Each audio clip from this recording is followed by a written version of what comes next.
Bon, ça y est, le secret de Polichinelle est terminé. Voilà, on passe à autre chose. Incroyable, Adrian Newey qui rejoint Aston Martin, breaking news. On s'y attendait pas du tout. Donc là, ça y est, c'est officiel. On va lire un peu les déclarations de chacun.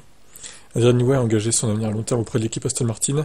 Le célèbre designer britannique commencera à travailler au siège de l'équipe à Silverstone à partir du 1er mars 2025. C'est précis du coup. Ça sera pas le 1er janvier, ce sera le 1er mars, hein, d'accord. En assumant un nouveau rôle de partenaire technique directeur. La nomination d'Adrian Newey est une nouvelle déclaration des ambitions d'Aston Martin en matière de Formule 1. Adrian a un palmarès inégalé. Il a mené des équipes de F1 à 25 titres mondiaux de Formule 1, établissant sa position comme le plus grand esprit technique de l'histoire de F1.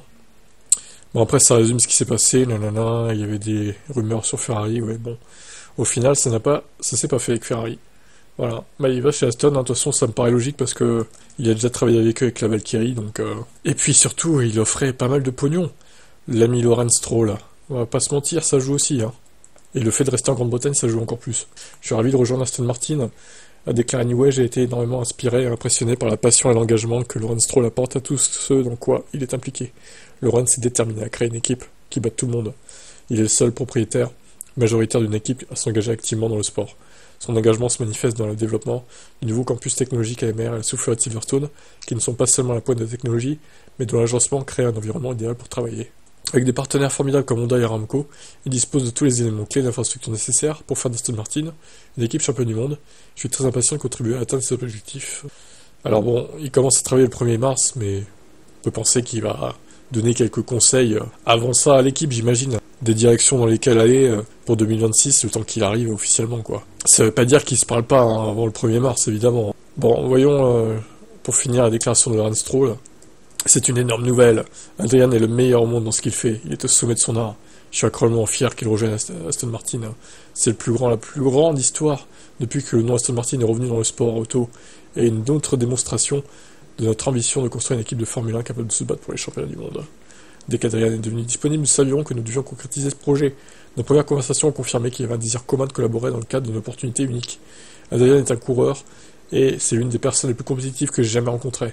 Lorsqu'il a vu ce que nous avons construit à Silverstone, notre incroyable campus technologique AMR, le groupe de personnes talentueuses que nous avons réunis et la toute dernière soufflerie du sport, il a rapidement compris ce qu'on essayait de réaliser. On est sérieux lui aussi. Adrian partage notre faim et notre ambition. Il croit en ce projet et nous aidera à écrire le prochain chapitre de l'histoire d'Aston Martin en Formule 1.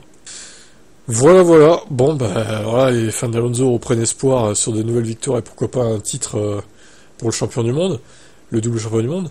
Maintenant, attention, parce qu'Alonso il avance en âge aussi, et il va y avoir un monsieur hollandais, à mon avis, qui va frapper à la porte aussi. Alors, vous vous doutez bien que entre Stroll et Alonso, il va privilégier son fils, hein, je pense, hein, Lawrence. Et surtout, je pense qu'il se dirait qu'il y aurait un risque quand même de mettre Alonso et Verstappen dans la même équipe ensemble. Un risque que ça déborde, que ça clash.